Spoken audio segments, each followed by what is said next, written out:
to dispute, to argue, to see things from a different point of view. So I find that very valuable when thinking about school-university partnerships. Clearly, schools and universities are different kinds of institutions. You've got to think about simple things like children have to go to school, but people don't have to go to university. Some people go to university and they don't even show up to the classes. There is that kind of freedom, certainly in universities in the UK, I've noticed. Academic freedom is a big variable. In schools in the UK, there's very little freedom, actually. People follow the national curriculum, and in any case, the exam system means that they are channeled towards achievement in certain respects, whereas at university, the universities have a lot of leeway to decide what to teach and how to teach it. Regulated, of course, but it's not compulsory. But the big difference is on knowledge creation. Universities under a lot of pressure to engage in research. And if you work in a university, you feel that pressure. You feel an expectation to engage in research and to publish. In schools, it's considered a fringe activity. Engaging in knowledge creation doesn't really matter. And I think that's a very interesting thing we should think about. One of the things that worries me is about the university world and knowledge creation is that it tends to be rather narrow these days, increasingly narrow. And Ronald Barnett, who writes about higher education, talked in this publication in 2000 about ways of knowing, and that universities can no longer assume that they have the right to decide what is a legitimate form of knowledge. You know, what counts as truth and knowledge is not any longer the preserve of the university. Universities can't assume a monopoly on that. We live in a world, Barnett used the term super complexity, but we live in a world where knowledge is created in all sorts of different ways. We're living in a world of social media and so on, which makes life very, very complicated. He makes the point that knowledges multiply and frameworks for comprehending the world proliferate. I find this very interesting, particularly in the relation to school-university partnerships. I think a helpful way to think about knowledge creation. I felt very much when I went to the university that I was already engaged in scholarship and I could continue it and deepen it through my experience in university. But what I experienced is a sense of it being narrowed. Experience in the university is that increasingly there's a particular way of doing research which appears to be a legitimate way of seeing yourself as a scholar. And I reject it, and I have resisted it. I want to hang on to a broader sense of scholarship. I picked this off the university website quite recently. I thought, well, there's a symbol of this narrowing way of seeing what scholarship is about. And I've heard colleagues, even at the Faculty of Education, talk about working on a grant. I've never worked on a grant, and I reject that way of thinking about it. I engage in scholarship. If occasionally that means working with a research grant, that is okay. But my responsibility is an intellectual one to engage in scholarship. So, yes. So there are multiple scholarships. If you read Boyer's analysis, there are at least 4 different kinds of scholarships. And it echoes, way back to Aristotle. Eisen had a lovely discussion about this in 2002. These 3 different ways of knowing: techne, the technical, the craft kind of knowledge; phronesis, the kind of ethical knowledge, just if you like. And really in schools, there's a lot of that going on, constant moral judgment being made about what the best thing is to do. And episteme, the more pure kind of abstract theoretical knowledge. So schools and university partnerships have to work within a framework of contested views of education and knowledge creation and scholarship. I've experienced all sorts of school-university partnerships. There are at least 4 different kinds that I can think of. For initial teacher education, for initial teacher education in the UK that's run by schools, but accredited by universities. And then there's continuing professional development, award-bearing continual professional development. I've been involved heavily in that. And collaborative research communities, We've certainly had those and probably continue to do at Cambridge. My worry about them is there is usually an asymmetry in the relationships. And the universities usually are the top dog, usually calling the shots. And it seems to me unfair, and I've witnessed a lot of disrespect in those relationships. And it was my experience, particularly working with the master's program at Cambridge, where we've supposedly had a partnership approach to master's education. What that involved in the first place was going to a building that belonged to the schools and teaching the master's program as if it was still at the university, with nobody from the schools having a voice. This is disrespectful. So I think, we can explain this asymmetry in terms of, does everybody respect university colleagues because they are highly qualified? They have PhDs and so forth. Is it because the knowledge is created within the university, so that's why we tend to defer? Is it because the university is a gatekeeper to the profession, so students are used to living in fear of being judged? I don't know. Whatever the explanation, I think we have to rebalance. We have to get the balance right. And when we think about it, the schools and the teachers in the schools will see that what they do is to grapple with the everyday reality, the strategic difficulties and the day-to-day micro issues that come up in school, and the time management. And it's a different world to the university.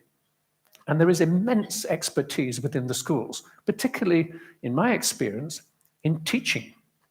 Teachers very often make really good teachers in higher education because they know how to facilitate learning. Sometimes, and I may be influenced very much by the UK experience, but sometimes the colleagues in the university have very limited pedagogical range, and those who've had a career in working in schools have much more sophisticated. And certainly their discussion about leadership in schools increasingly is sophisticated. So when we think about the relationship, we hope for maybe that third space where colleagues from university and colleagues from schools can come together and set aside their differences. With respect, come together as partners, recognize each other's qualities, and perhaps create something that is in common for both parties. Other people in the literature talk about the concept of edge communities, where both institutions are working at the edges of their knowledge and experience and coming together in overlapping edges. It's kind of trying to put a very positive gloss on it. But actually, if you look at the research on university school partnerships, actually asymmetry is the dominant message. Actually, what happens is it's very difficult to achieve that third space. So I just want to finish with a few basic messages. And I hope you get to read my arguments in my paper, which I've sent in advance, and I hope will get published. But one knowledge that each party brings to it are respected, and the needs of each institution are respected. Secondly, we have to be prepared to explore our moral purpose, and from my partners, but I've got to keep being clear about what I can contribute. So I'd like to finish on that. But if you want to follow up on these references, they're all there. Please, I hope you get to see this presentation. And if you want to find out any more about my organization, HeartsCam, you can go on the website and you can download publications. And you see there in the picture, the latest, it's not a HeartsCam publication, but it's a Kazakhstan publication, is the book about the Teacher Leadership in Kazakhstan project, which we'll know more about shortly. Thank you. Thanks very much for your attention. Thank you very much, David. Thank you. Thank you for making us think about the purpose of education, the purpose of higher education, as well as purpose of school practice. Құрметті әріптестер, жаңа ғана доктор Дэвид Фрост бізге біраз ой тастады. жалпы жоғары оқу орындарының мақсаты, жалпы білімнің мақсаты жөнінде, жоғары оқу орындарының мақсаты жөнінде, мектептердің мақсаты жөнінде, жалпы екеуінің арасында бір ортақ үшінші бір шындық пайда болу керек сияқты. Ол ынтымақтастық, ол өзара құрмет, ол өзара түсіністік. Сол кезде ғана бізде дамыған қоғам, дамыған мектеп, дамыған университет болады. Сол себептен сол ынтымақтастықты әрдайым дамытып отыру өте маңызды. Олай болса, енді біз мектептердің дауысын естуіміз керек. Біз қазір ғана жоғары оқу орнының профессорының дауысын естісек, енді рұқсат етсеңіздер, ортаға доктор Назипа Аюбаеваны шақыруға рұқсат берсеңіздер. Доктор Назипа Аюбаева, өтінемін. Сізден енді мектептегі болып жатқан шындықты естігіміз келеді. Жақсы, көп рахмет. Сәлеметсіздер ме, құрметті әріптестер? Жаңа Гүлмира Әмірханқызы айтып жатыр, әріптестеріміз барлықтарымыз осы жерге келіп отырған конференцияға шақырғандарыңызға үлкен рахмет. Өзімнің Кембриджден келген профессорларымды көріп қуанып отырмын. Біраз жылдар болды, тек қана Zoom арқылы сөйлесіп жатамыз. Бірақ мына конференцияға келіп, осы конференция Мақпал Жұмабаевнаға арналып отқанында көріп кішкене толқып отырмын. Өйткені ол кісі менің өзімнің тәлімгерім десем де болады. Назарбаев зияткерлік мектептерінде жұмыс істегенде, осы 2010 жылдан бастап 2016 жылға шейін сол кісімен мектеп бағдарламасын жасауға, мектептегі мұғалімдерді өзгертуге, және де осы университет пен мектептердің арасындағы алшақтықты қалай жақындатамыз деген көп ой толқулар болатын ол кісіде. Сол кісі туралы бір не айтып кетейін. Ол кісі үндемей отырып тыңдайтын. Біз енді максималистпіз, шетелге шықтық, оқып келдік деп, ол кісіге көп нәрсені айтатынбыз. Сол кезде ол кісі көп айтушы еді, дұрыс, оған да жетуіміз керек, бірақ Қазақстанның контекстінде не болып жатқанын, соны байқап қарап, соны жоғалтып алмай, байыппен жасайық деп.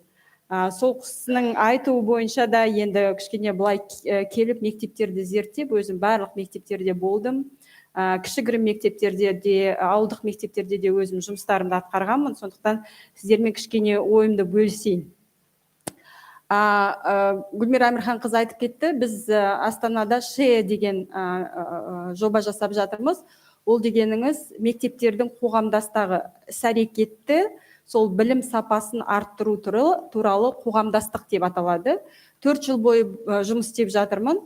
Әр сенбі сайын біз осы 25-27 мектеп, қазір менде сол мектептегі мұғалімдермен кездесеміз. Еш мұғалім осы 4 жылдың ішінде менің тренингіме келмеймін, жоқ әлде сіздермен жұмыс істеймін деп айтқан емес.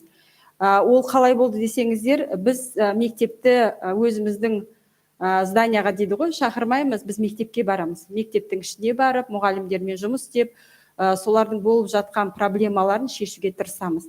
Бірақ біз қандай проблемаға жолықтық, сол мектептермен жұмыс істеп жатқанда көбінесе білім сапасының не екендігін білмей жатамыз. Білім сапасы десек, заңнамаға не қыламыз, заңнаманы қараймыз. Заңнаманың ішінде білім сапасы туралы ештеңе жазылмаған, өздеріңіз білсеңіздер. Тек қана білім сапасын қалай басқару керектігі жазылған. Содан кейін біз айтамыз, ал біз үшін, Қазақстан үшін білім сапасы деген не деп, соны 1 жыл бойы талқылаумен болдық. Егер былай шындығын қарасақ, былай қарап тұрсаңыздар, ол кісілер университетті бітірген сапасының не екендігін біліп келу керек, орай білім сапасы деген жоқ. Сондықтан біз неден бастаймыз? Білім сапасы төмендігінің қандай салдары болу керек деп бастаймыз. Мынау диаграммада көріп отырсыздар, егер де сыныпта білім сапасы төмен болса, не болмаса мектепте білім сапасы төмен болса, бүкіл мемлекетте білім сапасы төмен болса, бір ғана несін айтып өтейін, салдарын. Ол адами капиталдың өзін өте төмендігіне алып келіп соғады. Адами капиталдың төмендігі жұмыссыздыққа алып келіп соғады. Жұмыссыздық дегеніміз кедейлікке алып соғады. Соның өзін ашып көрсеткеннің өзінде кішкене де болса мұғалімдердің, ұстаздарымыздың көзі ашылады. Өйткені күнделікті мектепте жұмыс істеп жатқан адам күнделікті ойлай бермейді оны. Осы бала 3-тік алып атыр-ау, осы бала 2-лік алып атыр-ау, осының болашағы қандай болады деп көп ойлана бермейміз. Бірақ біз мұғалім болғаннан кейін, ұстаз болғаннан кейін, біздің профессиямыз басқа профессияларға қарағанда өте басқаша. Біз балалардың жан дүниесін түсіне білуіміз керек, және олардың болашағына кішкене ойшыл болып қарауымыз керек. Сондықтан мына жерде сіздерге 2011 жылы жасалған Гибсон Сильваның несін беріп отырмын, ғылыми жұмысы артылған. Ол жаңағы айтып кеткеніміз салдарымыз ол мемлекет тұрғысынан қызықты болатын шығар. Неліктен білімнің сапасы жақсы болу керек деген. Бірақ бізде тағы мемлекеттен басқа ата-аналар бар және оқушылар бар. Оларға да түсіндіре білу керек. Білімнің сапасы дегеніміз не дегенді, иә? Сонда былай қарап отырсаңыздар, мынау кісілер 14 жастағы 9 сыныптың балалары мен ата-аналарына сұрақ қойған. Сіздерге білім сапасы дегеніңіз не, қалай түсінесіздер деген. Сол кезде ата-аналар айтқан, білім сапасы мен үшін баға. Біз кейде ойлаймыз, ағылшындар ана жаққа кетіп қалды, Эстония мына жаққа кетіп қалды, Финляндия мына жаққа кетіп қалды. Сөйтсек, ата-аналарда, балаларда біздің сияқты ата-аналар мен балалар сияқты екен. Егер баға жақсы алса, бала баға жақсы алып тұрса, ата-аналар сол мектеппен қанағаттанады. Мектептің сапасы жақсы дейді. Бірақтан сол жерде оқып жатқан бала үштік алып, не болмаса жақсы баға алып келмесе, ата-аналар айтады екен, бұл мектептің сапасы төмен дейді. Сонда бұл жерде объективті қарауға бола ма? Жоқ, да? Сосын балаларынан сұрайды. Балаларға айтады, сіздер өздеріңіздің мектептеріңізбен қанағаттанасыздар ма деп сұраған осы жерде балаларда. Сөйтсе, балалардың көбісі қанағаттанушылық білдіреді. Үштікпен оқыса да, жақсы оқыса да, егерде оларда қауіпсіздік орта бар, өздерін бақытты сезінеді, өздерінің достары бар. Сонда көрдіңіз бе, ата-аналар мен балалардың арасындағы білім сапасы туралы, мектеп сапасы туралы алшақтық өте үлкен. Сонда біз ойлаймыз, енді университет біз ғылыми жұмыстармен атқарамыз.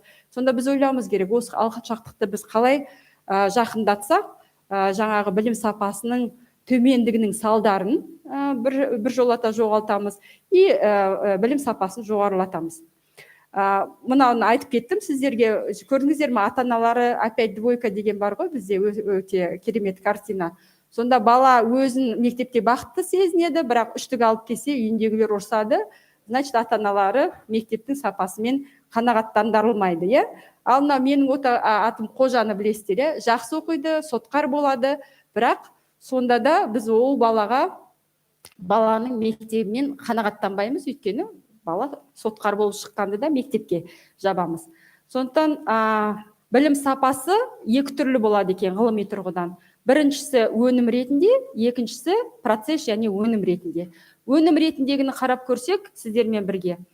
Біз өлшей алатын нәрсені өлшеймізді, білім сапасы осындай дейміз. Қазақстанда білім сапасы өнім ретінде қарастырылады, как продукт. Өйткені біз мектепте жұмыс істегеннен кейін министрлікке, болмаса білім басқармаларына жаңағы пайыз ретінде береміз. Бізде мектепте білім сапасы 58%. Міне жерде 48-7% қаралып отыр. Сонда 52-3% қайда деген сұрақ болмайды бізде. Тек қана біз осы бестік алғандарды, үштік алғандарды, екілік алдағандарды жібереміз, бірақ ешкім бізге сұрақ қоймайды. Мынау бала неліктен 2 оқып жатыр, мынау бала неліктен 3 оқып жатыр. Тек қана мұғалімнен сұраймыз. Соны өнім деп айтады. Өйткені министрліктерде KPI деп қоямыз ғой, қойып қояды. Санаңыздар, мысалы, озат оқушының саны қанша, сабақтың қатысуы қаншалықты, мұғалімнің біліктілігі қаншалықты деп. Ал түпкі нұсқасы бұл сапаға айналмайды деген сөз. Ал егердем қазір көп ғылыми жұмыстарда қарастырылып жатыр, процесс бірінші жүреді, сосын барып өнім шығады деген.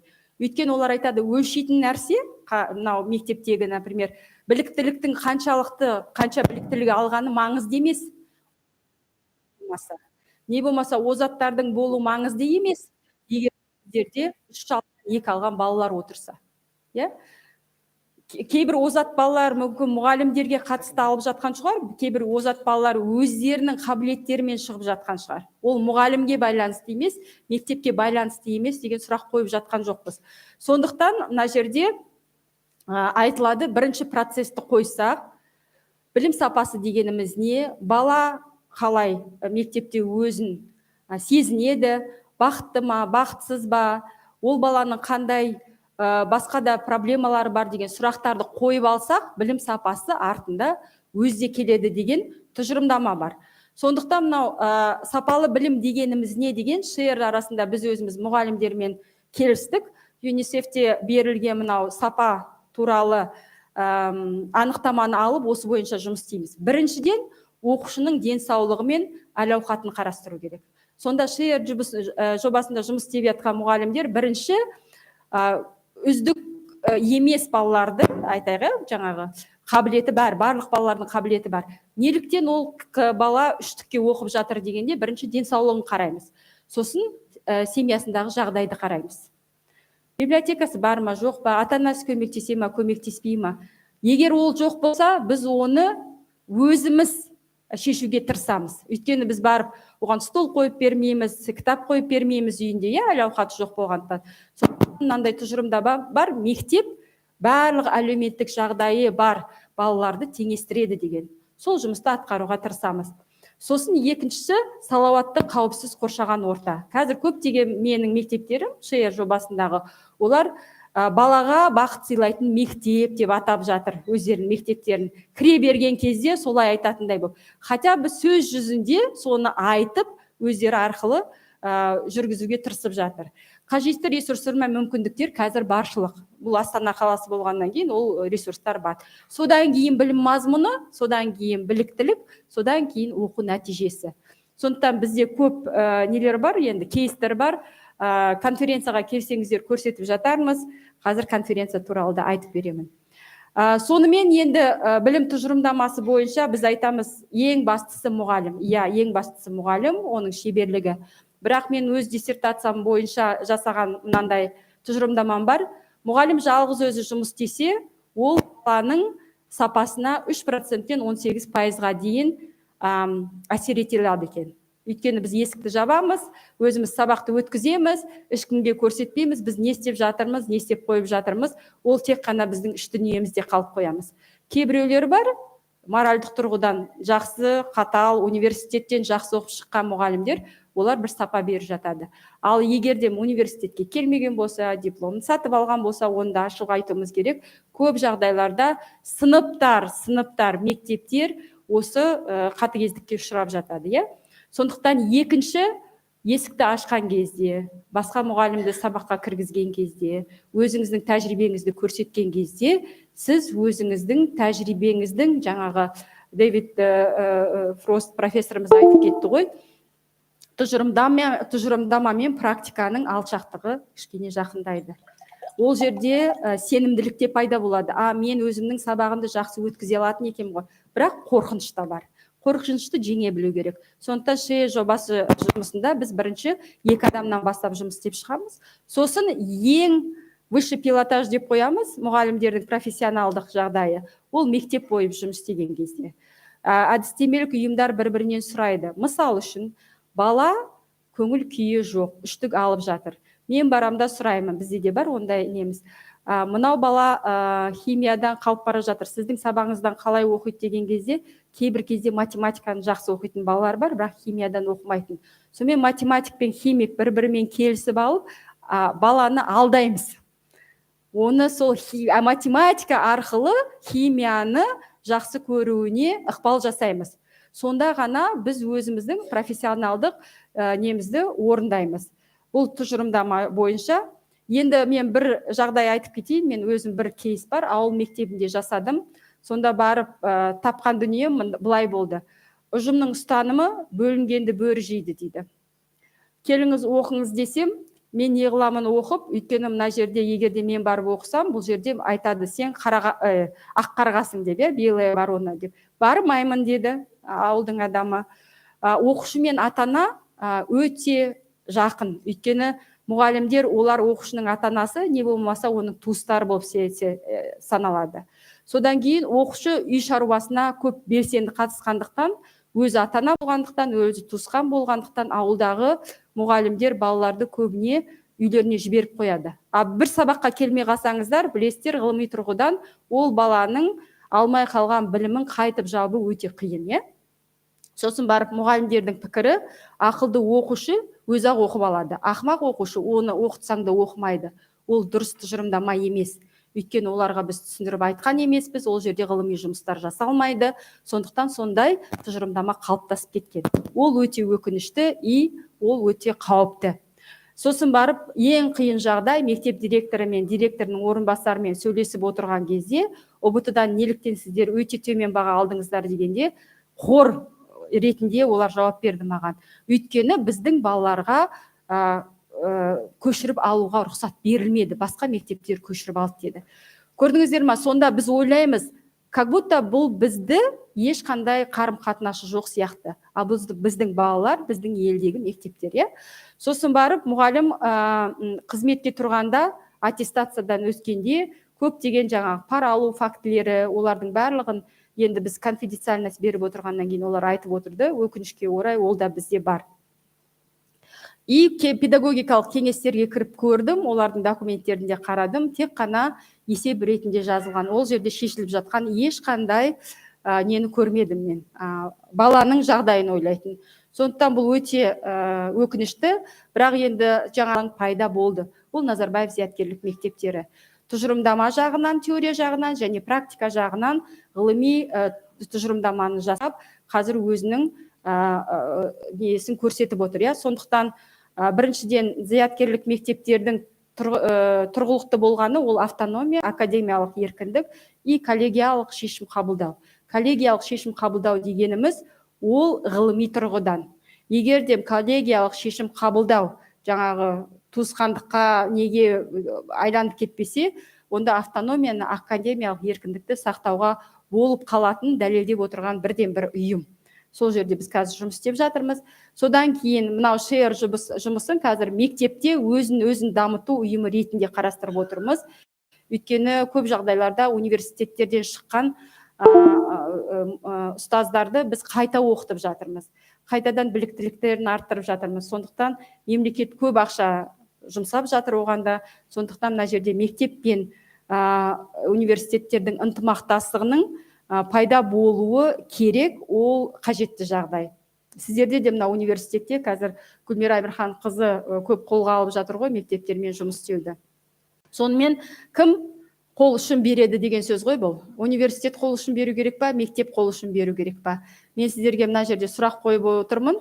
Сіз өзіңізді жақсы мұғалім деп санайсыз ба? Өзіңіз үшін. Не болмаса университетте жұмыс істесеңіз, сіз өзіңізді жақсы ғалым деп санайсыз ба? Неліктен? Өздеріңізге жауап беріңіздер. Біреуге жауап берудің қажеті жоқ. Көбінесе қол көтереді да мен санаймын бұл контекст бойынша деп. Бірақ біз ғалым болғаннан кейін, мұғалім болғаннан кейін ішіміз таза болу керек, академиялық адалдық болу керек. Содан кейін біз жақсылап түсіну керек. Білім сапасы неліктен керек деген.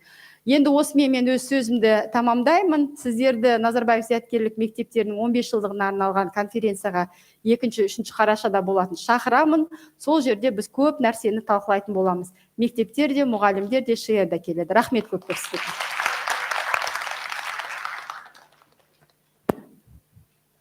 Рахмет, доктор Назипа Юбаева. Біраз бәрімізді ойландырып тастадыңыз. Ащы шындықты айтып, бірақ шынымен де өзіміздің жаңағыдай мәселелерімізді жиналып отырмыз. Құрметті әріптестер, енді келесі сөзді осында отырған көбілеріңіз білім беру саласында танитын доктор Элейн Уилсонды шақыруға рұқсат еттіңіздер. Бізде мына өздеріңізге білесіздер, бүкіл әлемде, тек біздің елде ғана емес, мына COVID-19 жайылғаннан бері біраз өзгерістерге ұшырады. Қоғам, адамзат, мектеп, университеттер, барлығы. Сол себептен бүгін доктор Элейн Уилсоннан көтеретін ең басты мәселесі не болды сол COVID-19 кезінде? Енді сол болған дүниені, жоғалтқан дүниені қалай тудырамыз? Ең бастысы өзара ынтымақтастықты қайтадан қалай жандандырамыз деген сұрақтарға жауап беру. Назарларыңызға рахмет. Okay, I think I'm on. Yes. Okay, it's wonderful to see you all here. I'm a teacher first and foremost, always have. I'm an educator in a university as well, but the best thing I have ever done in my professional career is to come to Kazakhstan in 2012 and to work with the Center of Excellence of the Nazarbayev Intellectual School. And I am so pleased to see some of you here today, and I will catch up with you later. The last time I was here was 2018, and since then I've been working with teachers in India and Romania. Where else have we been, Adam? In loads of places, yeah. And what the message I have for you is that teachers are the same the world over. Teachers care about the children that they teach. that is what they do. They are driven by that. But teachers are also undervalued the world over. And I want to echo everything that David has said and everything that Nazipa has said. And I want you to try and get a voice and be heard in education. Because I want to take a different angle from Nazipa and David. And I want to look at a new normal. I want to argue today that following the pandemic, we need to create a new normal where teachers have a very dominant voice. And I want to talk about the experience of the pandemic in a Kazakhstani context. And I want to just echo what David said about partnerships. We already have worked with universities. That's a well-established mode of working. And that should continue. But we forget now, but overnight things changed. There was indiscriminate pandemic which took over the world, and overnight we had to change our practices. And you know what? Teachers stepped up.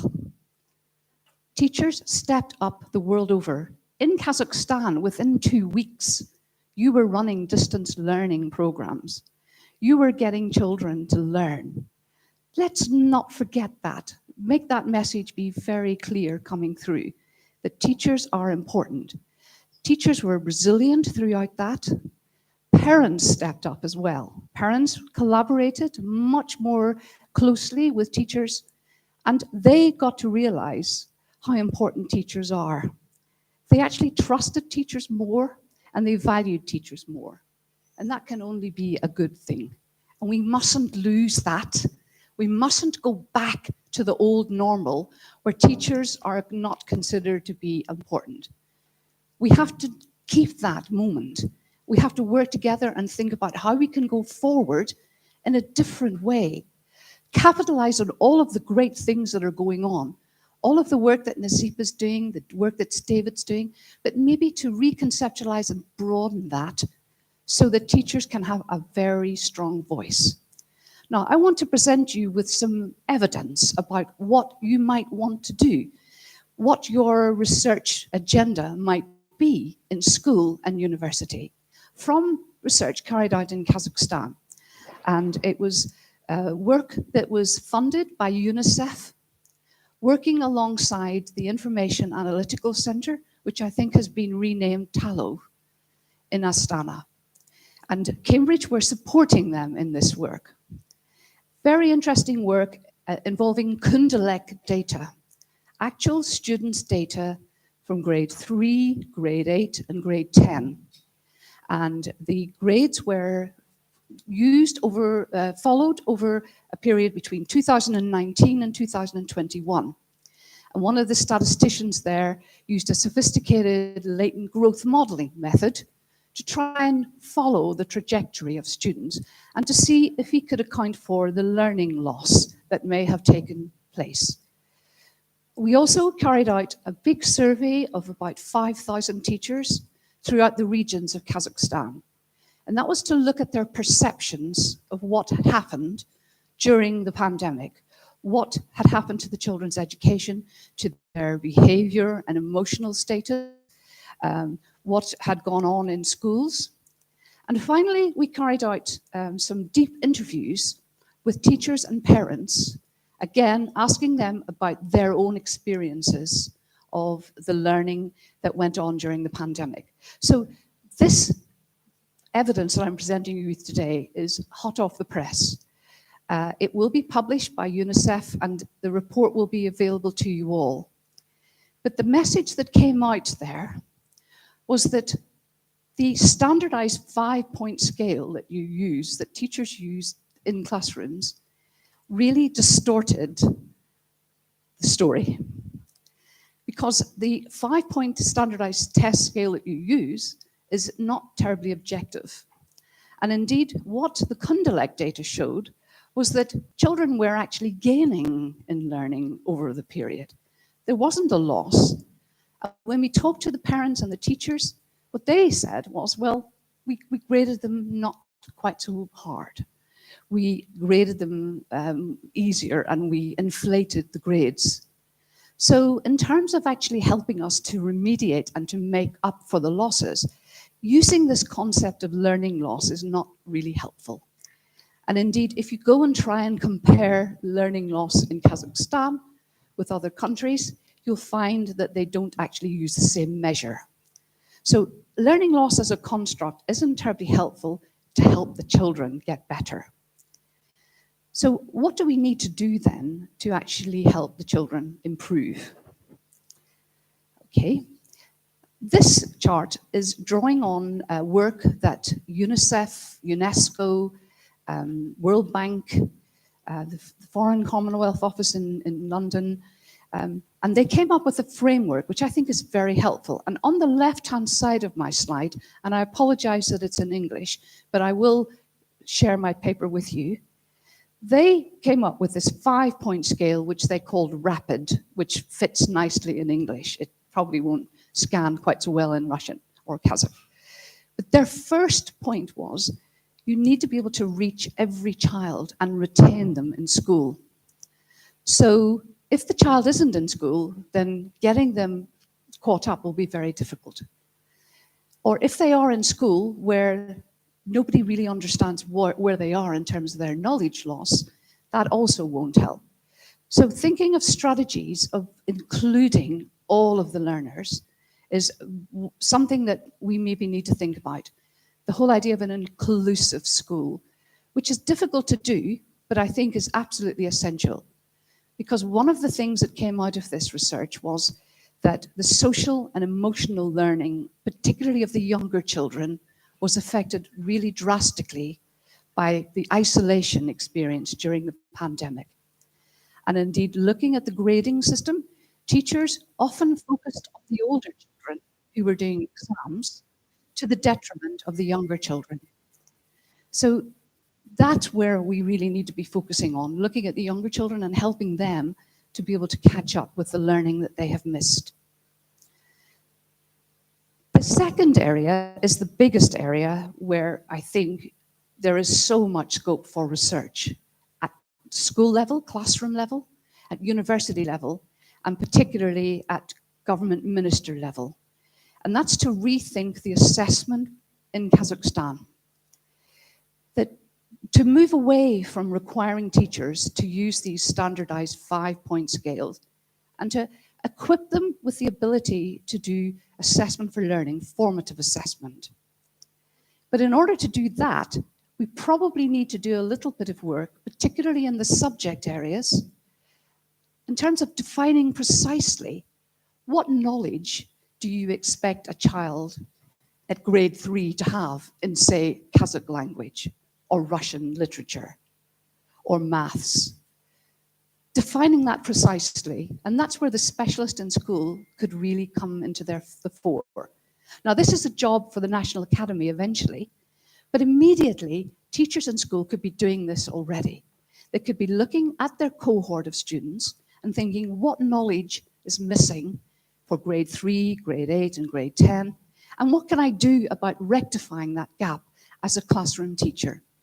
And we have introduced assessment for learning. It's one of the key skills on the training program that the Centre of Excellence have been implementing. And I think some of your students here in the institution have been doing lesson study in this.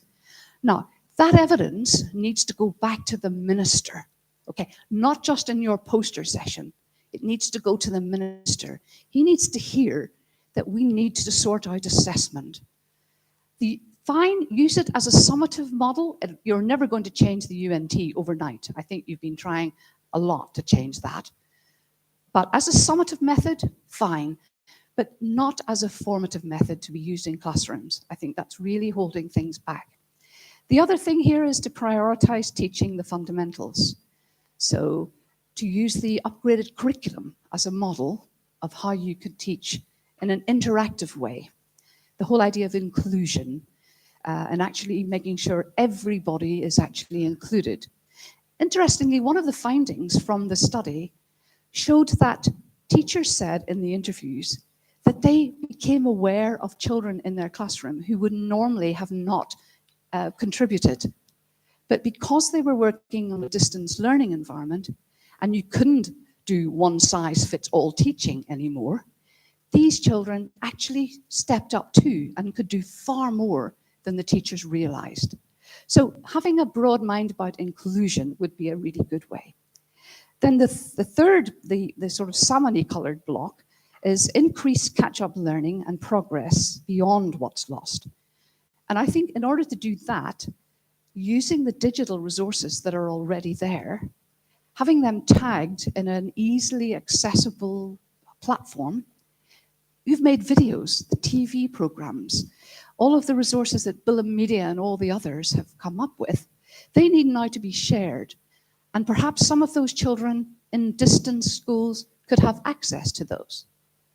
But before they are able to do that, one of the other things that came out of this work was that the gap between the schools that are really well equipped and the gap between the schools that are disadvantaged actually got worse as a result of the pandemic. And what that showed, the data we've got amplified the idea that where you've got poor connectivity and no access to devices, you were really disadvantaged even more during the pandemic. And what came out of it too was that there were two sorts of school.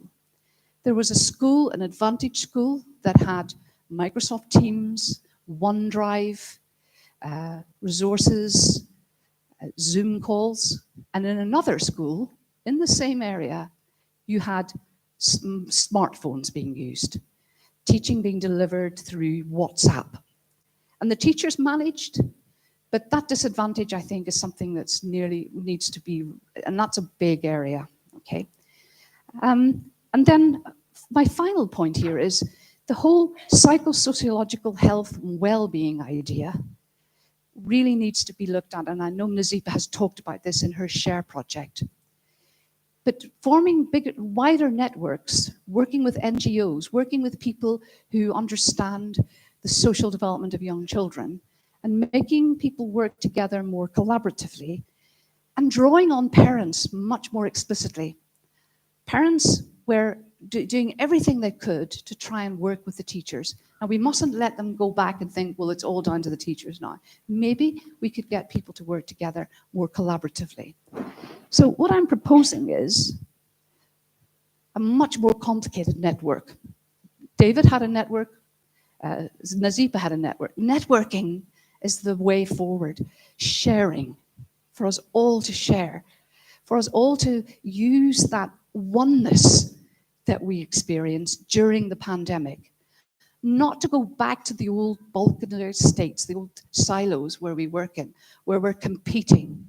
But all of us here, our main activity is about helping the young people of Kazakhstan. I don't think if I asked any of you, you wouldn't agree that that's what the driving force behind you doing your job.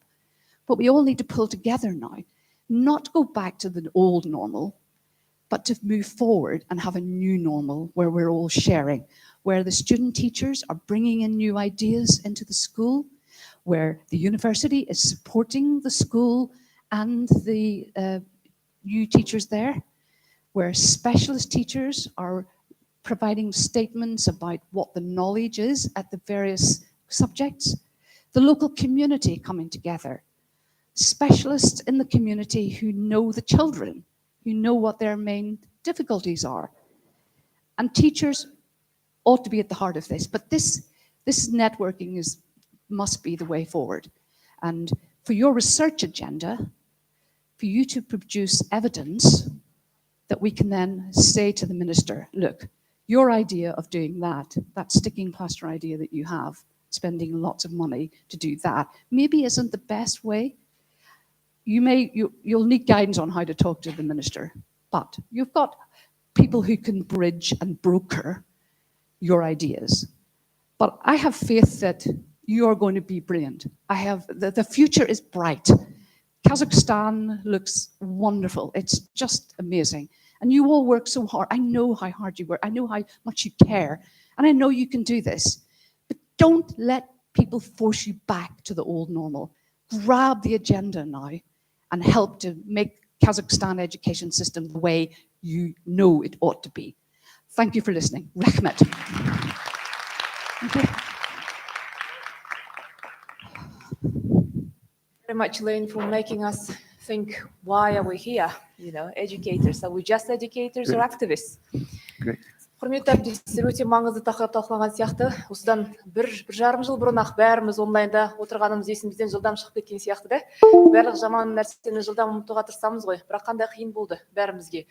Teams болсын, Zoom болсын, басқа жолдар, телефон болсын, WhatsApp болсын, бәріміз қолымыздан келгенше алдымызда отырған студенттерімізге, бұл тек қана мектептерге емес, университеттерге де тікелей қатысты оқушыларымызға жаңағыдай білім беруге тырыстық. Бірақ дегенмен де жаңа доктор Лейн Уилсон айтып кетті, маңызды нәрсе. Ал не жоғалттық? Сұрақ қойып жатырмыз ба? Не жоғалттық сол бір жарым жылдың ішінде? Өлшеп жатырмыз ба? Нені жоғалтқанымызды? Көбілеріңіз лекциялық залдарға кіргенде, немесе сыныптарға кірген кезде түсінетін сияқтысыздар. Көп мұғалімдер оны бірден біледі, не жоғалтқанымызды. Бірақ соны жүйелі түрде зерттеп, жүйелеп, одан кейін сапалы бір дүниеге айналдыру, мен ойлаймын, зерттеушілердің осында отырған практик мамандардың бір үлкен бір жауапкершілігі сияқты, себебі бұл өткен пандемияға қатысты біздің өткеніміз жоғалмау керек. Соның аясында әлі де жүйелі түрде зерттеулер жасап, содан білім алып, содан ұғынып, үйренген нәрсемізді жоғалтпауымыз өте маңызды сияқты болып сезіледі. Олай болса, келесі сөзді практик маманға беруге рұқсат еттіңіздер. Бізде өздеріңізге мәлім, Алматы қаласында 70-тен астам жекеменшік мектептер бар. Өте белсенді бізбен қазір ынтымақтастыққа түсіп жатыр біздің университетімізбен. Әсіресе біздің үздік түлектерімізге, студенттерімізге қызығушылық танытып жатыр.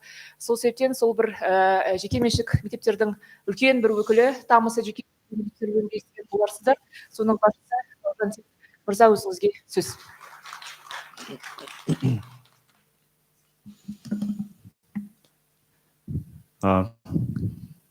Профессор Гүлмира, сөз бергеніңізге көп рахмет. Рұқсат болса, өз презентациямда ағылшын тілде дайындап едім. Рұқсат берсеңіздер, сол тілде ары қарай презентациямды жүргізе берсем. Good morning, our dearest guests of today's conference, and I'm very delighted and very honored to be here, to be standing in front of you and presenting my professional opinion on today's topic, which is the criteria of development of private schools in the Kazakhstani context, and to be more precise, in the context of this beautiful city in Almaty context. This very fact of today's conference, which is happening here in Almaty, is the evidence of very rapid development of education in Kazakhstan in general.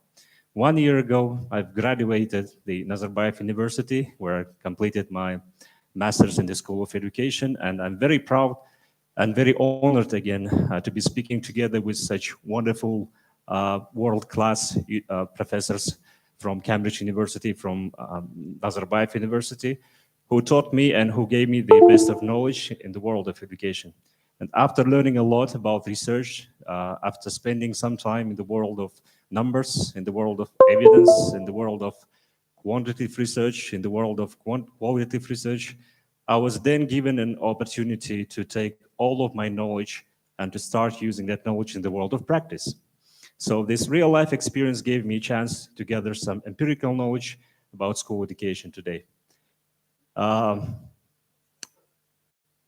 The presentation, yes. And as I have, I was a little bit free from the world of academics. I'm sorry for not following APA style anymore, not using DOIs. But I hope that today's piece of information and piece of knowledge will be useful for all of us to hear. As Professor David Frost mentioned, the third place, we're also moving towards the third place from the school's background.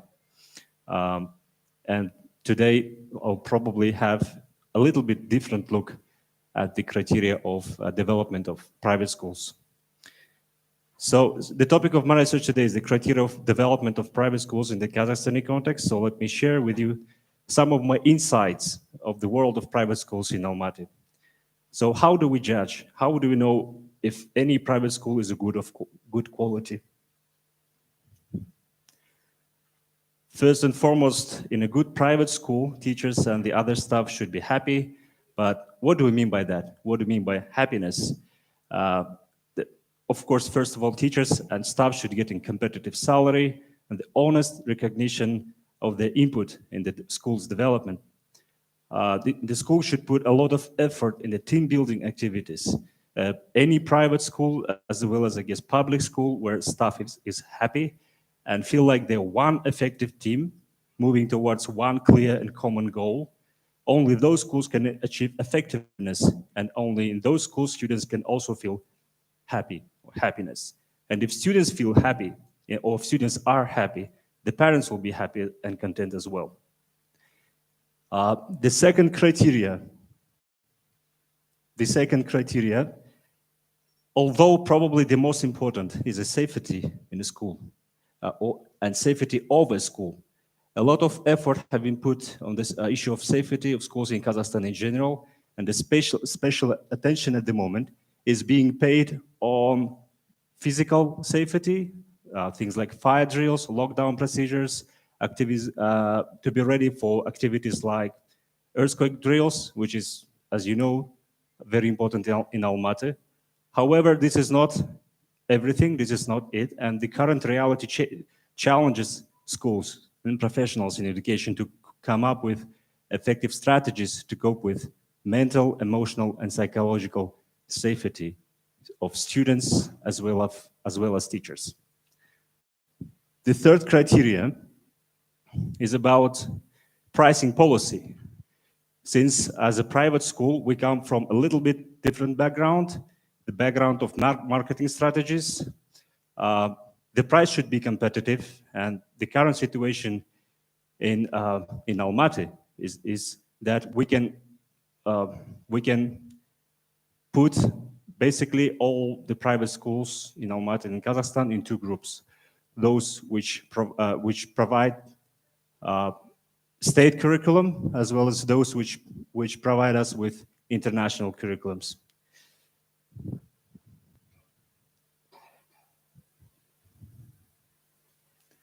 This is all open information. It is available on websites, on social media.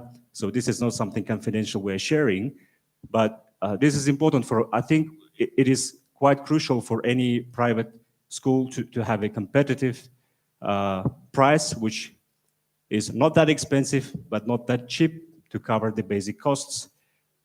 As I said, there are few international schools in Almaty, following the Cambridge program, A-levels, IGCSEs, AP, American Advancement Placement, as well as the IB, International Baccalaureate. So the current price for international program ranges between somewhat 4 million and 11 million tenge tuition fees per year.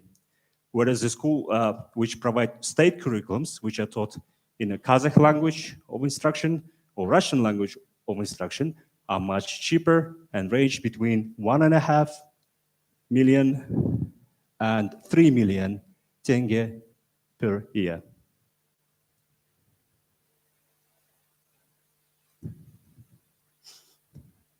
There is a rapid development, as I said before, of private sector, private education in Kazakhstan, especially in Almaty. One of the latest figures show us that there are officially 99 registered schools with government license, which gives them a right to open the school. 99, it's almost 100 schools, and there is big competitiveness now going on between all of those schools. And we hope that it will go for, this is happening for a good cause, which will benefit the entire community, the entire country, and there will be balance, and there will be more international schools with high quality.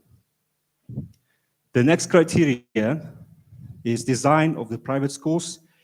In Almaty as well, in Almaty especially, don't take it as an offensive, but most schools follow the traditional design of schools, whereas only few new schools or international schools which opened in recent years follow a modern trends and provide high quality cleaning services, wide and open recreation rooms,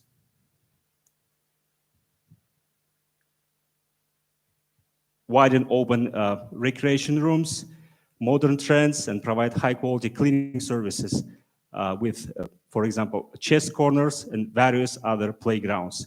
They use flexible spaces they use sustainable technology, and they integrate technology successfully, which includes smart boards and computer labs.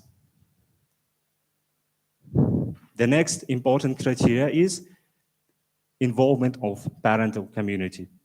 Usually parents of private school students are quite busy people. They run their own business and they don't have a lot of time to be involved in the school life. However, the parents' involvement is still very critical criteria for school to be successful. And some of the schools can use tools like PTAs or parent-teacher association, parent education programs. They can invite some famous parents sharing expertise, some parents who are influencers, famous businessmen or business ladies, famous bloggers, successful people, can also be quite an effective tool for a school to get involved parents and to make that connection useful for their children, for students, and for society in general. A good school should also be able to support homeschool partnership,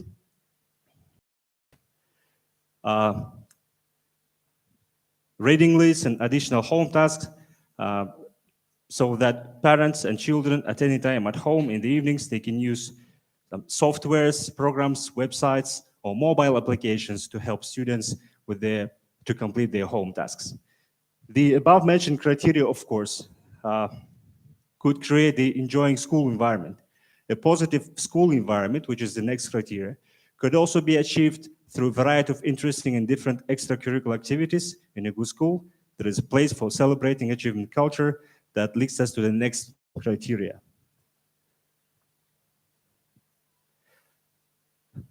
Unlike some famous selective schools in our country, where the main focus of student achievement is on academia, the schools should not be focused only on academia and different intellectual Olympiads and competitions. There should be strong emphasis on students' achievement in the fields like sports, art, music. And last but not least criteria is the quality of school canteen and transportation services.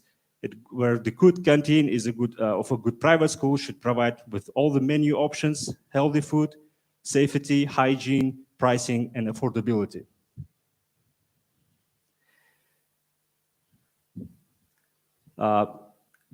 If we talk about the transportation services, in Almaty, we currently have around 3 million inhabitants. And that is why transportation services should be well planned in advance, avoiding traffic jams and other transportational potential issues.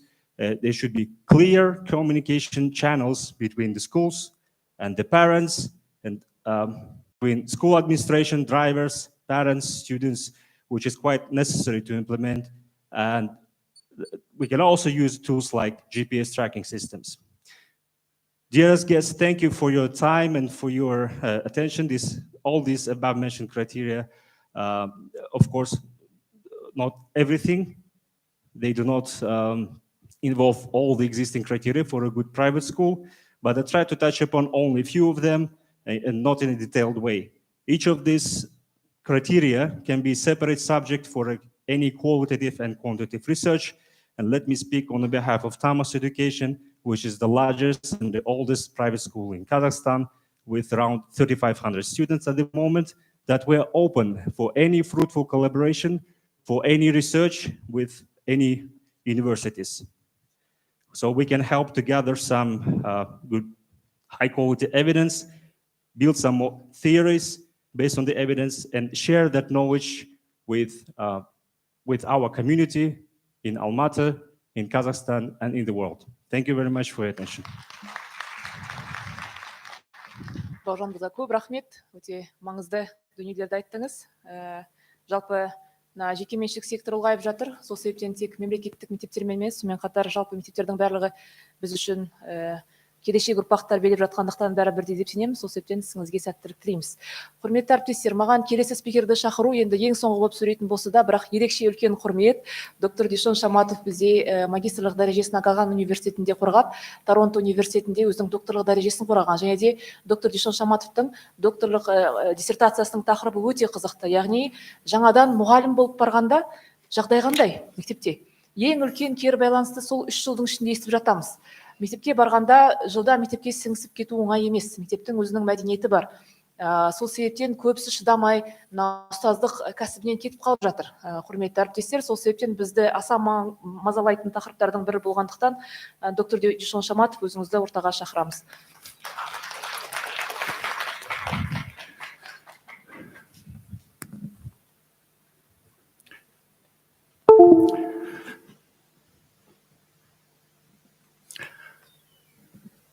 Аса мәртебелі әріптестер, сәлеметсіздер ме?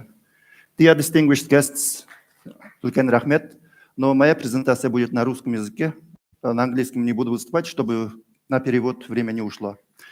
And distinguished guests from UK, welcome to one of the cities that I really love, this city. Мой любимый город, один из моих любимых городов, потому что очень похож на Бишкек, по-моему. Те же горы, Алатау нары жағында. И, наверное, я получаю энергию from my homeland, из моей страны, поэтому всегда приятно находиться в Алмате. И большое спасибо организаторам тоже, потому что я давно мечтал, что буду выступать на свою диссертацию. Давайте я сюда стану, чтобы вам было видно. И если у кого-то позвоночник болит, можете в другую сторону теперь повернуться. Но это тема моей докторской диссертации. Я всегда мечтал выступать перед коллегами, которые из школы, из педвузов, чтобы предложить мои идеи.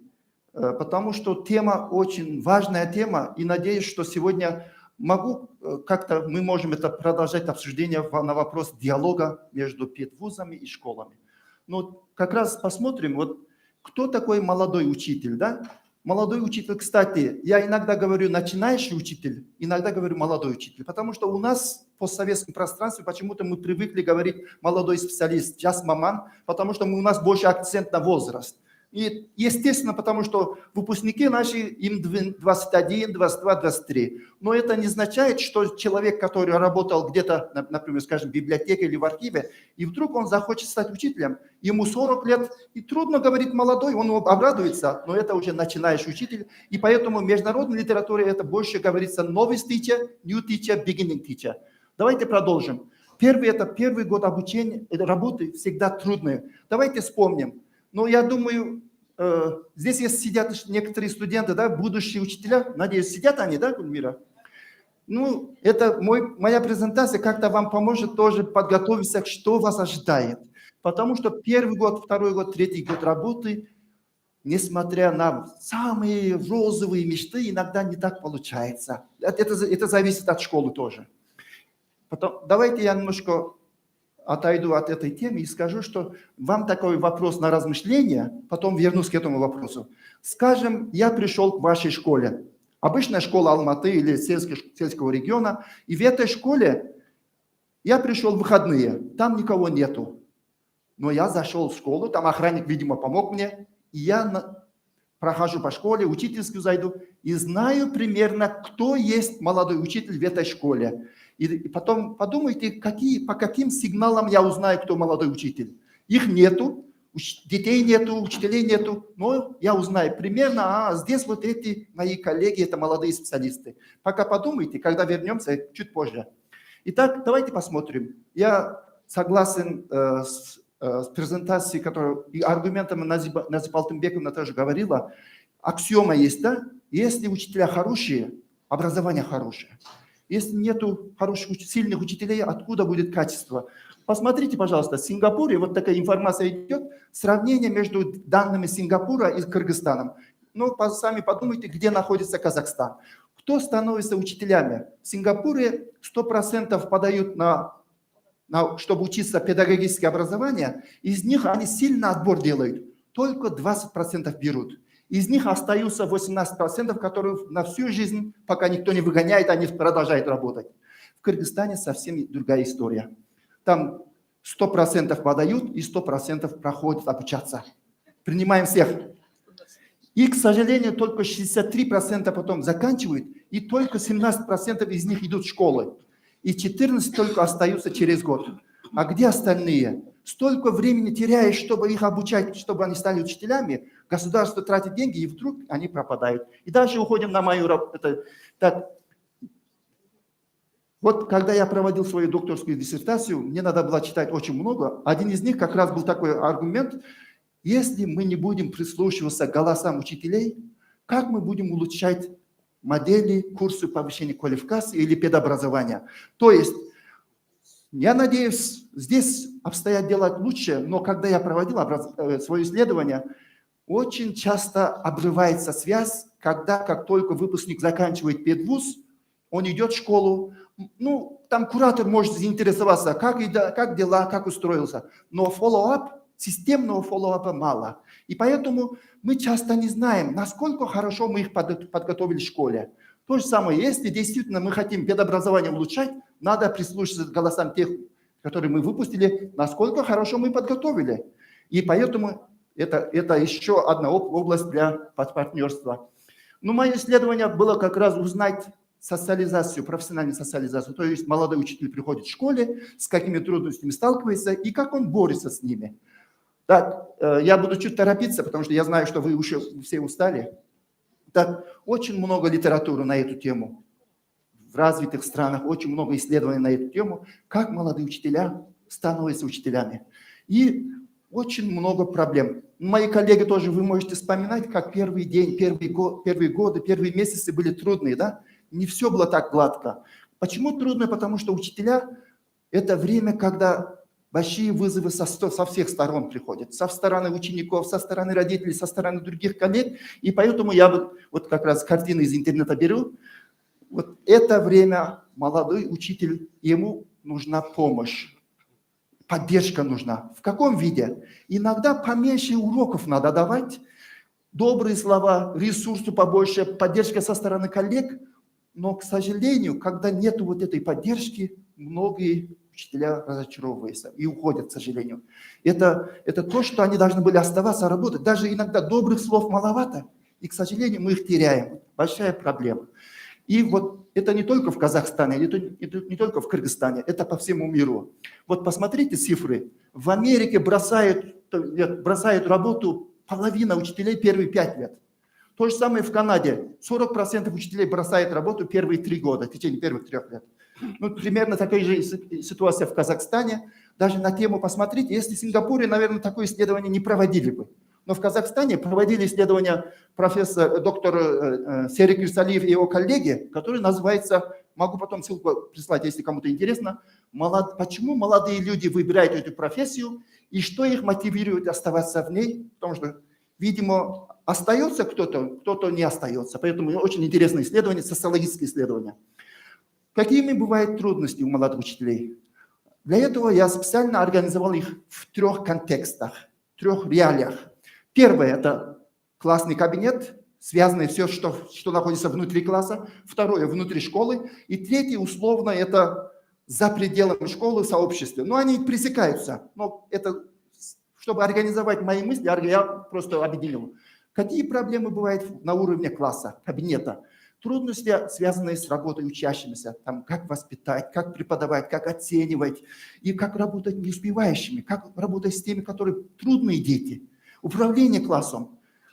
Оценивание тоже. Как только, мы все помним, особенно вот старшеклассники, да, как только они видят, что недавний выпускник педвуза приходит их преподавать, они сразу начинают там спорить за оценки или там показывать, кто здесь главный. Мы все помним вот этот случай.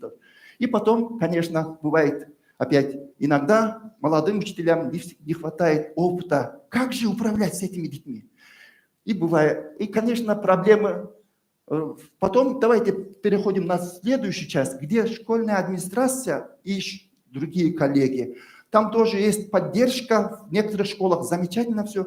Но иногда большие проблемы. Почему? Потому что вот это время особенно связано как раз с работой. Это зависит еще от директора. Да? Я очень рад, что здесь прекрасные директора сидят с нами. Но не всегда есть директора, которые хорошо относятся к молодым специалистам. Есть строгие преподаватели директора. Поэтому вот одна литература, я забыл поставить это авторов, извиняюсь, я найду, я поставлю. Есть 2 типа директоров.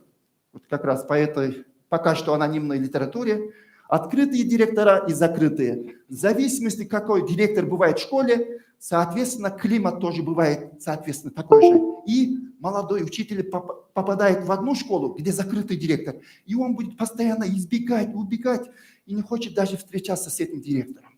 Если открытые директора, этому молодому учителю здорово повезло, потому что энтузиазм учителей, они будут поддерживать друг друга и так далее. Давайте я быстро, у меня мало времени остается. И, конечно, многие школы сразу говорят, мы же назначаем наставника. Да, назначаем, но наставник знает, как правильно быть ментором. Есть такие наставники, которые больше ругают, или оставляют свой урок, а потом убегают куда-то. Или прилюдно начинает оскорблять. Есть такие тоже. Но значит, как конструктивно давать совет, это тоже большой навык. Итак, опытные коллеги тоже иногда бывают.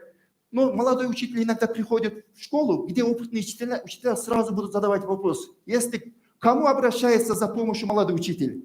Он обращается за старшими коллегами, но иногда старшие коллеги будут говорить, а почему ты задаешь такие вопросы? Тебя никто не обучал, что ли? Чтобы такие вопросы не были, молодой учитель никого не спрашивает. Промолчит и сам будет искать пути. Иногда. Но не во всех школах, к счастью. Когда учитель уходит из школы, иногда опытные, главное, коллеги, иногда вот наши старшие коллеги, они же давно работают. Давайте вернемся к моему вопросу теперь. Как же мы... Извините за фотографию, мог бы лучше найти. Кстати, не все опытные учителя такие. Есть такие, но есть прекрасные, самые заботливые наши коллеги тоже.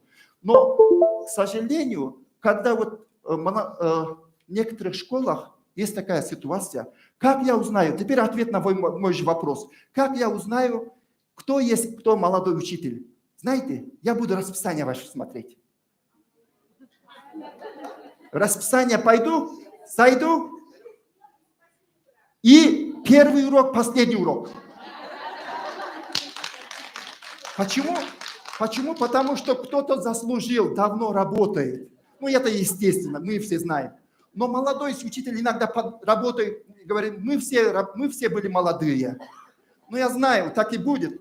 Но добрых слов, наверное, на них не надо экономить. Да? Даже, я знаю, родители еще одна проблема, но родители могут быть тоже хорошие. Да? Мы знаем, что очень много мы проводим, молодые учителя тоже проводят время родителями. Но очень часто исследования показывают, что отношения между родителями не всегда доброжелательные. Иногда даже вот, посмотрите, противоречивые, иногда недоверчивые, иногда даже враждебные. Почему? Потому что родители жалуются, постоянно деньги собираете, или почему моему ребенку плохо поставили оценку. Иногда вот такие тоже споры бывают. Но не во всех школах, опять-таки. Молодые учителя, конечно, они стараются наладить хорошие отношения, но из-за него, потому что тогда, особенно если школа сказала, давайте соберите деньги, скажите родителям. По-моему, это трудная задача для молодого учителя. Итак, дальше. Ну, еще одна проблема. Молодые учителя, конечно, для каждого родителя их ребенок – это гений. Хочет, чтобы его сыну поставили 5. Но у этого учителя 30 других гениев. Поэтому баланс там идет. Не может же учитель поставить 5 только тем родителям, который там угрожает или ничего, не знаю. Ну, итак, родители, у них разные вопросы с ними. Там оценки там они будут спорить. Почему я все рассказываю? Потому что, еще, кстати, сейчас появились разные WhatsApp-группы, да? Одна WhatsApp-группа с учителем, одна WhatsApp-группа без учителя. Не знаю, о чем там обсуждают. И так, учителя тоже не знают, о чем обсуждают. Конечно, вот в этой среде, в этом контексте очень нужна поддержка, профессиональная поддержка молодому учителю. Induction, teacher induction. Вхождение в профессию. Я знаю, некоторые школы очень хорошо делают, но в целом просто назначить наставника и ожидать, что все будет нормально, это недостаточно. Почему? Потому что педвузы, мы думаем, что мы все подготовили учителей школам, но мы же не знаем, что работа учителя многогранна и очень много других проблем. Это не только преподавание, это не только дисциплина, это целый ряд проблем. Как работать с родителями? Как работать со школьной администрацией и даже как работать с документацией. Я знаю, некоторые методисты очень хорошо работают, но у учителя, молодого учителя, большая проблема, когда он начинает заполнять документацию. Потому что где кто обучал? Может быть, здесь очень хорошо идет в этом отношении. И вот как раз Академия образования, Орлео готовит вот эту брошюру. Я наконец-то рад, что моя диссертация тоже в какой-то мере помогла делать этот вклад. Хорошее пособие, практическое руководство программой вхождения в профессию начинающего. Ну, там очень много интересного, полезного. Очень надеюсь, что вот эта система тоже сработает в Казахстане. Итак, проблемы, выводы, проблемы много, учителей проблемы многогранны, сложны. В этом отношении мы должны еще, по-моему, я уже сказал, все, картины взяты из интернета, там все еще с ошибками, по-моему, да? И это литература. Но самое главное, уважаемые коллеги, молодой учитель, когда приходит в школу, ему нужно побольше поддержки. Потому что я всегда говорю, когда молодой учитель уходит из школы, это часто не из-за зарплаты. Часто. Просто поддержки маловато, добрых слов. Поэтому давайте, если есть среди нас учителя, которые старшего поколения, когда увидим молодых учителей еще раз, когда они приходят в нашу школу, немножко на кофе пригласим, пусть они почувствуют, что их любят, их уважают. Пожалуйста, спасибо.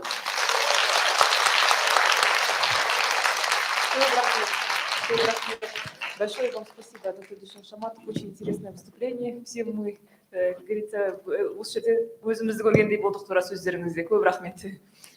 Құрметті әріптестер, енді бәріміздің ұзақ уақыт күткен уақытымыз келді. Алдарыңызда екі үлкен микрофон тұр. Соған келіп, спикерлердің қайсысына сұрақ қойыңыз келеді. Атын атап, немесе жалпы спикерлердің бәріне деп сұрағыңызды қойсаңыз, сұрағыңызды қоярдың алдында өзіңізді таныстырсаңыз, кімсіз, қайдансыз, өте алғыстар болар едік. Көп рахмет, онда мүмкіндікті әріптестерге берейік, микрофонға келіп сұрақтарыңызды қойсаңыздар.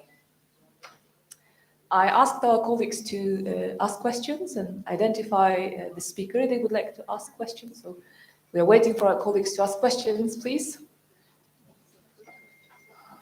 Араларыңызда сұрақ қоямын дейтін аға, мында микрофон тұр, келіп, өздеріңіз сұрақтарыңызды қойсаңыз, спикердің атын айтасаңыз, бірінші өзіңіз таныстырсаңыз, алғыстар болар едік.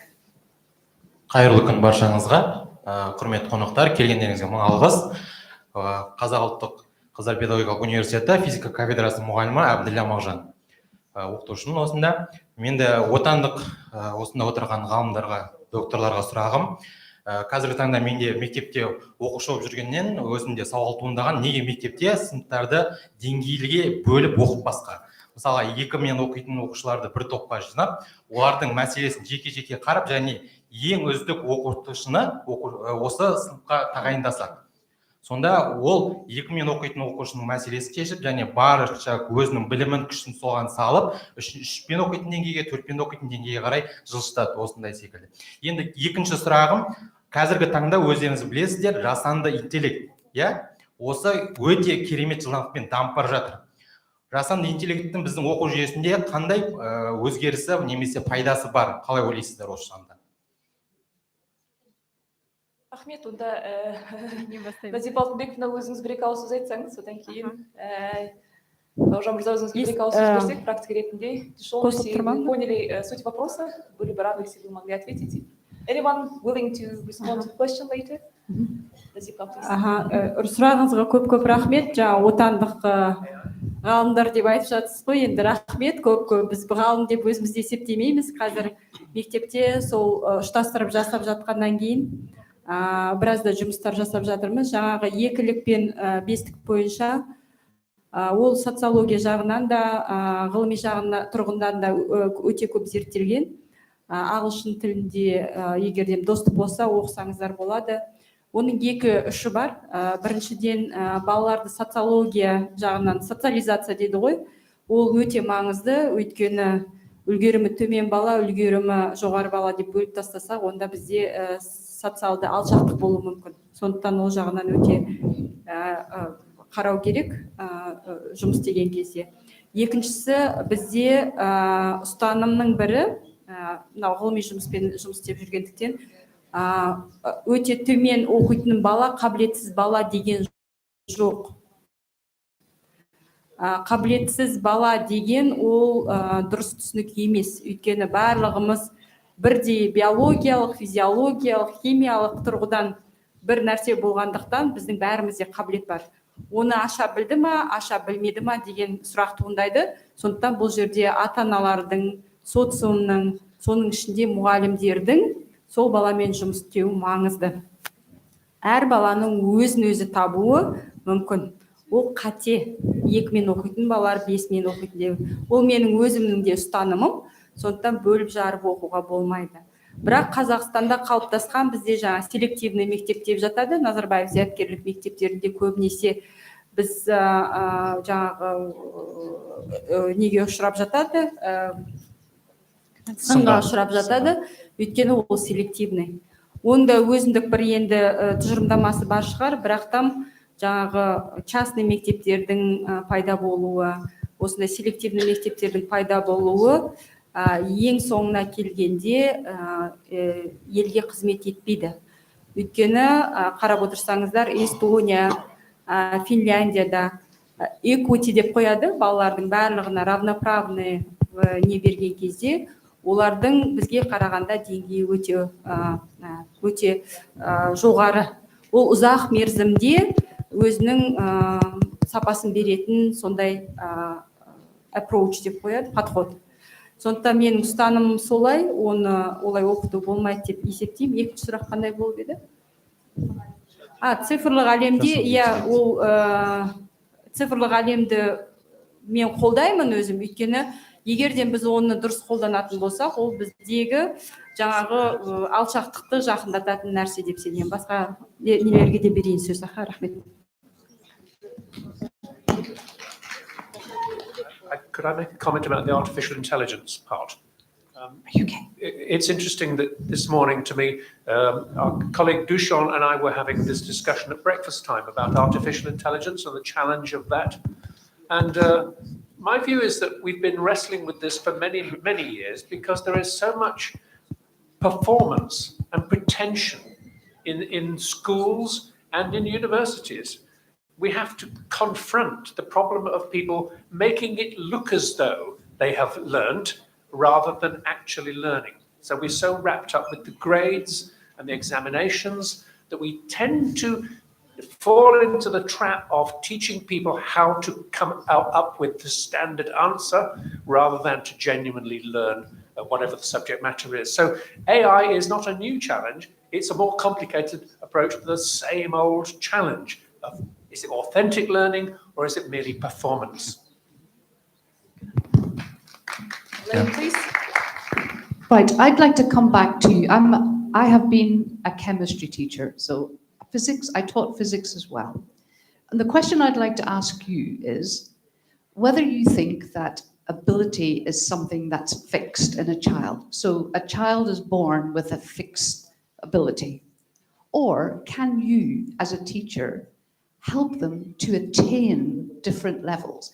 The idea of ability and attainment are two different things. What happens if a child comes to you from a disadvantaged family where they haven't had access to physics books, but they have the talent and they could turn into to be an amazing physicist? And as teachers, that's what our job is to do, to try and find what they're best at and help and facilitate that. Now, I'm excited by AI, and you as a teacher can use that in a really thoughtful way.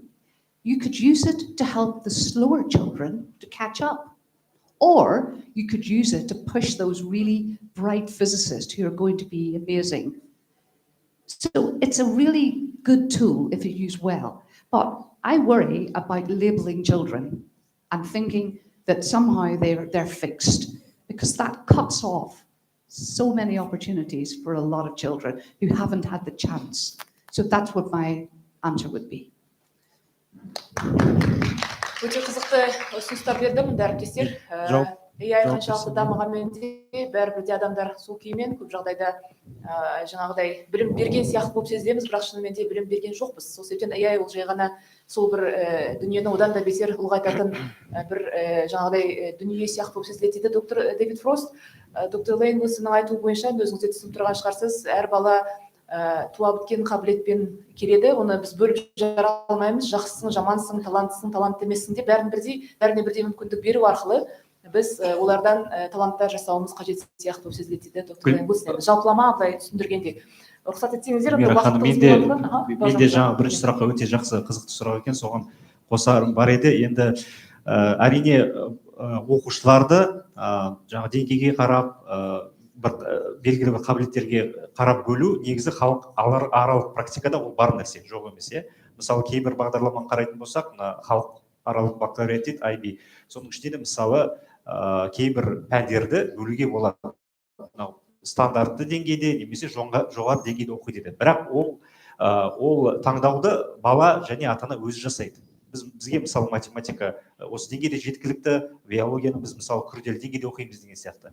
Ал енді ол балаға немесе ата-анаға таңдау бермей, сіз қош келдіңіз біздің мектепке, сіздің балаңыз математикадан төменгі топта отырады деген өзіңіз ойланып көріңіз, қандай ата-ана оны қалайды. Мысалы, осы жерде отырған қаншама ата-аналар бар. Әрине ешқандай ата-ана, ешқандай бала оқушы оны қаламайды. Ол біріншіден, екіншіден ол психологиялық тұрғыдан өте ауыр болуы мүмкін да. Оның жаңағы long term дейді ғой, ұзақ мерзімдегі оның жаңағы кері әсері болуы мүмкін. Сондықтан олай бөлуге болмайды. Олай топтарға бөлуге болмайды. Екінші сұрағыңыз енді жасанды интеллект бойынша көп мағлұмат айтылды. Мен енді жалпы қосарым сол барлығы сол open chat деп жатыр, чат GPT деп жатыр, соның маңайында ғой әңгіменің барлығы. Өзім бірталай рет оны қолдап көрдім. Сондай бір керемет ешнәрсесін көрмедім. Жалпы қазіргі мына Google-дағы бүкіл ашық ақпарат бар ғой, соны 100% деп алсақ, соның ең маңыздысын сізге бір жинап береді, болды. Ал одан қорықпау керек, біріншіден, екіншіден, ол бәрібір сізге синтез дейді ғой, жаңа бір идея ойлап таппайды. Мысалы, find me some new ideas десе, сол жаңағы қандай қазір әлемдегі идеялар бар, соны жинақтап топтап береді, болды. Ал ол ең жоғарғы дағды, мына өзіміздің оқушыларға біз үйрететін дағды, ол синтез жасап, жаңа бір идея ойлап табу, инновация ойлап табу. Оны әзірше қазіргі істеп тұрған open chat оны істей алмайды. Бірақ жасанды интеллекттің бір мәселесі қазіргі кешіріңіз, бізде уақыт өте тығыз да. Асықпай осыдан кейін түсіп, астында постер сессия болғанда асықпай сөйлесе аласыздар осы тұрған спикерлердің ешбір неғылмаңыз. Артыңызда бір кісілер жиналып қалды, мүмкіндік берсеңіз, соларға сөз берсек, айып етпеңіз, астында түсеңіздер, қазір постер сессия болса, жерде мына спикерлердің бәрімен сөйлесуге мүмкіндіктеріңіз болады. Нұрғали мырза, өзіңіз ерте келген екенсіз, сол сөйтен. Атым Нұрғали, Жо High School Management академик директорым. Менің Гүлмира ханым сізге сұрақ. Өткен жылы оқу ағарту министрлігі педагог деген стандартты қабылдады. Сол бойынша университет қалай студенттерді дайындап жатыр және мектептермен соны жалғасу ойыңыз бар ма?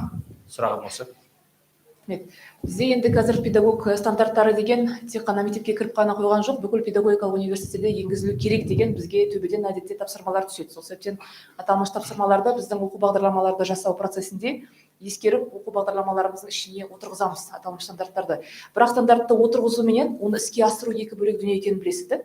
Сонымен қатар қаншалықты стандарттар әлемдік, халықаралық деңгейдегі болып жатқан өзгерістерге сай келеді, мысалы. Сол себептен жай ғана стандарттың аясында қалып қалмай, одан да арырақ баруымыз қажет сияқты. Одан да арырақ ол студенттеріміздің бойында зерттеушілік қабілеттерді дамыту деп білеміз. Сол себептен стандарттарды қазір енгізудеміз. Жақсы, көп рахмет. Өтеп, мына жақта бізде спикер. Саламатсыз ба? Менің атым Азат. Ағылшынша сұрақ боламын қоямын. Hi everyone, my name is Azat. I'm one of the representatives of private schools in Almaty. My question, if it's possible, I want to know the opinion of Dr. David Frost and Dr. Elaine Wilson. My question is about the future trends of school education. A little bit about homeschooling. What you think about homeschooling? Is it effective? Is it a right way to have homeschooling in future? And second part of question is about the school system general. For example, in United States, we have a new school at Astra. It's Elon Musk school.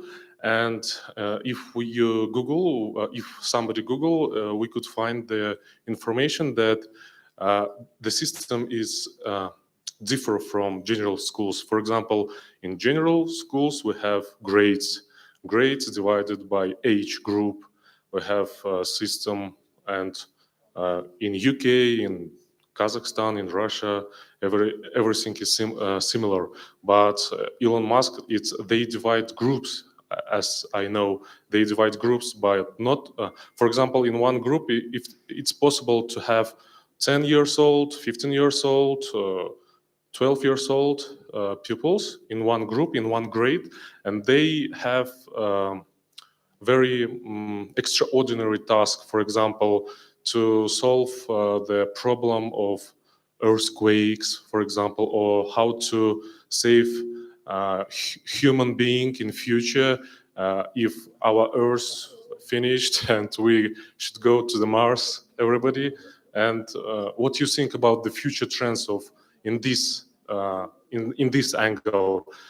Is it effective to continue nowadays education system, grades, everything is similar, or we should examine something new like Elon Musk's done? Do you want to go to first, David? I will be brief. Can I just say that most of my response to what you've said is, I don't know. And I've learned from what you've just told me. I didn't know about Elon Musk. It sounds very interesting. My only comment would be with the home schooling we've all become used to in the pandemic, is been a wonderful opportunity for a greater dialogue and cooperation between schools and families. I would hope, I don't know much about it, but I would hope that somebody is documenting the way that we have learned about that relationship. My response would be that I would like to think that in the future we would have a one-size-fits-all model, and that each maybe district or village would be able to have a model that suited the group they had in the village, and that if a child isn't able to go to school for maybe some sort of disability, that there would be some provision for online learning that would be to meet their particular needs. But children and humans are social, and one of the things that what they wanted to do most of all was to come back to school and be with their friends. So I think the homeschooling idea is really a last resort, because that social interaction is so important for us. And as for what Elon Musk's up to, I can't keep up with it. Just, enough. Thank you for your question. It's a good question. Yeah. Рахмет сұрағыңызға. Профессор Адамбек Татьяна келді. Сұрағыңыз. Менің сұрағым мынандай.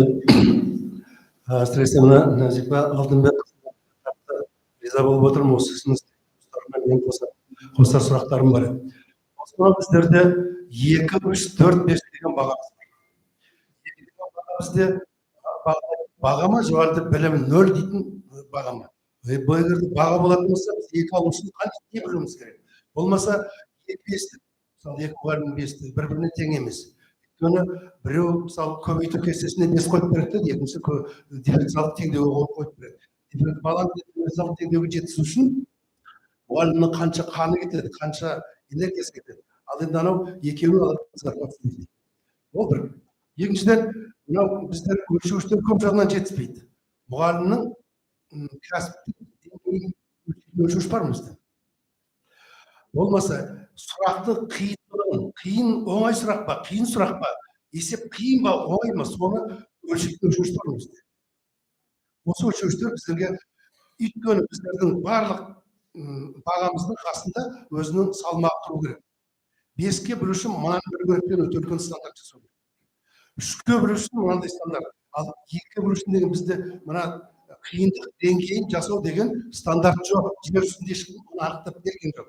Сондықтан біздерге мұғалімдердің әр пән бойынша келісіп алатын парламентті болу керек сияқты. Сондықтан да осы қиындық деңгейі деген мәселеге келгенде өлшеуіштерден сіздерде не жасалып жатыр?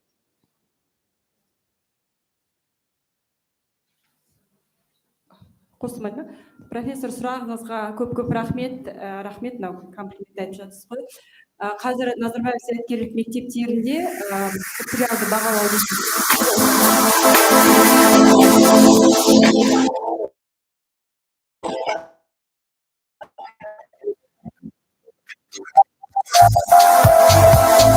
балалар айтады, ата-аналарыңызбен критерия бойынша сөйлесекші десе, сөйлеспей ақ қойыңыздаршы, олар біз фокус группа жасап отырмыз.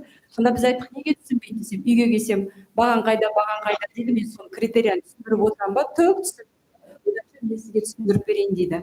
Сол кезде біз ойладық, біздің жасап жатқан жұмыс бағалау деген ол балаларға керек нәрсе екен. Ата-аналар түсінбейді деп кертартпа ол отырса, оны кіргізе алмайтын едік.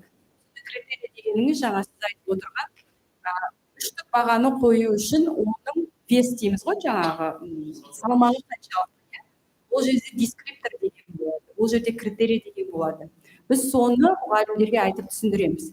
Сіз балаға 3 қою үшін ол бірінші текстті түскеннен кейін ол туралы бітті. Сол сізге 3 болсын. Қазір мен етіп айтып отырмын, ал 4 қою үшін ол интерпретация жасады. Қою үшін ол синтез жасап, оны аналитика жасап, осы өзінің өмірмен байланыстырып айтып берді деген сіздерлер береміз. Барлығы жасалған, СМК деген системно комплекс методический поддержка. Сол жерге кірсеңіз, әртүрлі система жасалған.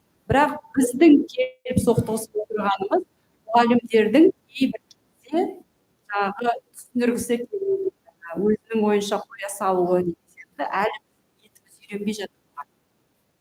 Мен сіздерге бір ғана қызық нәрсені айтып кетейін. Магистратураны бітіріп жатырмын, мен де отырмын. Сол кезде ағылшын бір студент болды, мен өзім студент. Мен теріп тепшіп жазу деген академиялық жазу өте төмен. Бірінші кезде чуть не завалила, бірінші естімді. Анау бала дегеніңіз Сократқа ойынды, бәрі ойынды, критерия жағынан да. Сосын мен ол кісіні маяқ ұстатып алдым да, осы сияқты болып оқиды. Екінші эссені сдавать еткен кезде екеуміздің балымыз бірдей болды. Үшінші эссені сдавать еткен кезде почему-то маған үлкен бал қойғанда, анау жігіт аз бал алған. Сол кезде мен айттым, Джеймс, сенің балың неге менікінен төмен?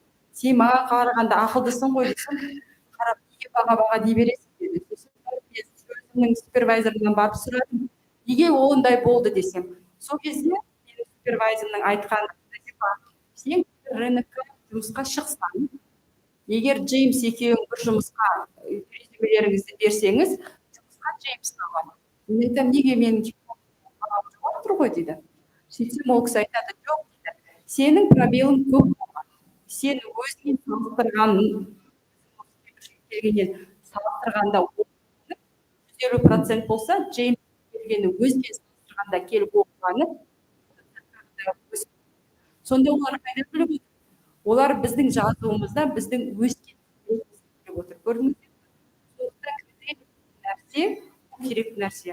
И сіз жаңа айтып кеттіңіз, ол жаңа жасалып жатыр. Сосын барып стандарттарды ішіне қарап көрсеңіз, әр мұғалімнің біліктілігі қай критерия ол да жасалды. Енді ғана кіргізіліп жатыр. Етіміз үйренеді деген сенім. Willing to answer, can we measure teachability at all? Is there any such measurement? I think coming back to your question, as a physicist, it's easier to measure and give 5 because it's objective, isn't it? The work that you do. But in other subjects, maybe it's not quite easy to make a judgment about what a 5 is, what a 4 is. And the other worry I have about the grade system is that some of your children who get 5s frequently, they become lazy and they're not really being stretched. They could go further.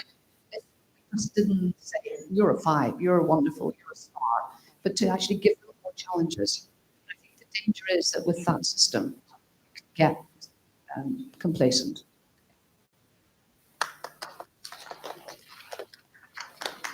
Профессор Татьянов айтып жатыр, енді физик ретінде сізге әлдеқайда өзіңіздің пәніңіз бойынша бағалауға түсінікті. Шешті, бағаны қойдыңыз, басқа процесстер қиындау. Сол себептен жаңағы әріптестер айтып жатқандай критерийға бағыттап. Әдебиет пен грамматикадан жасадық біздер. Степень сложность проверочных заданий. Сол жаңа мұғалімдердің парламент жасағанымызды көрсетсем деп. Жақсы, иә, осыдан кейін көп рахмет. Келесі сөзді бізде физкультура кафедрасында профессор Досқараевқа бергіміз келеді.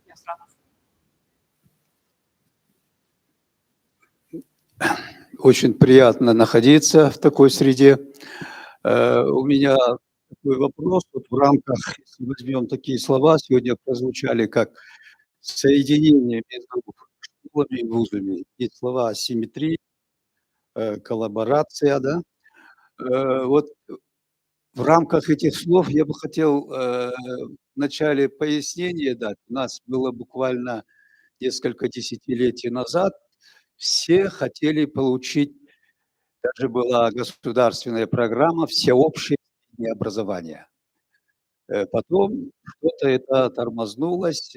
Мы, как знаем, в Соединенных Штатах Америки 12-летнее образование в школах, 12 лет обучаются, да. Мы вот в нашей стране сейчас как-то нету такого конкретного. Вот. Наши соседи, если я возьму во внимание Узбекистан, они даже какое-то время от среднего образования всеобщего отказались. И у меня к вам поэтому вот такой вопрос. 12 лет в Соединенных Штатах Америки обучаются. Ну, сколько процентов, если возьмем, учащиеся эти 12 лет заканчивают? Вот у меня есть данные, что очень маленький процент идет всеобщего 12 лет заканчивают.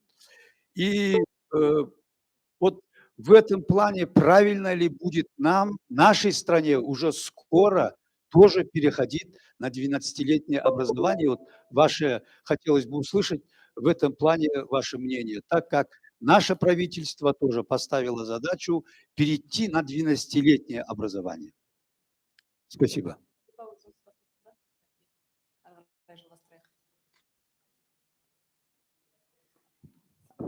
Большое спасибо за ваш вопрос. 12-летнее образование – это, наверное, как бы, какие цели мы преследуем. Да? В 2008 году, вы знаете, до 2012 года программа делалась для всей страны, чтобы мы на 12-летнее обучение перешли. Им до мектеп дейді ғой, старшая школа. То есть 10 класс мы заканчиваем, и дальше должны были люди продолжать направление биологической, физика, математическая, естественно, и гуманитарная, да, в основном у нас было. Ну, что-то не так, потому что если изучать международный опыт, это, как вы говорите, в Америке после 10 класса они будут развлекаться, значит, в тепло пойти, или же уже на рынок работодателей. А в нашем случае это вот экономическая развитость страны, потому что они могут найти работу. Как я читала, 15-летнее обучение мы должны всех учеников держать в школе по окончании 12 класса в связи с тем, что на рынке они не найдут как бы хорошую работу. Поэтому вот это 10 лет, которые заканчивают, куда они пойдут, типа, ладно, хорошо, кто-то получит какую-то профессию. Да, с позапрошлого года пойдут на ТИПО, обучаются и устраиваются государством, чтобы они получили, чтобы они балластом не ходили на рынке. Это социальное напряжение, потому что надо рабочие места. Это первый. Второе, значит, мы хотели соответствовать международному стандарту, когда мы выходим, например, после 12 класса поступать в бакалавриат. У нас до сегодняшнего дня все дети, которые 12 класс заканчивают, они должны поступать на фаундейшн мира. Поэтому в рамках Болонского процесса это надо было в соответствии привести, поэтому обсуждается вопрос 12 лет. Это вот в экспериментальном режиме в Назарбаев интеллектуальной школы решили. Мы 12-летнее обучение сделали. Весь мир признает, когда в университеты поступают, они поступают на первый курс, обходя фаундейшн. Поэтому вот два причины я вижу сейчас.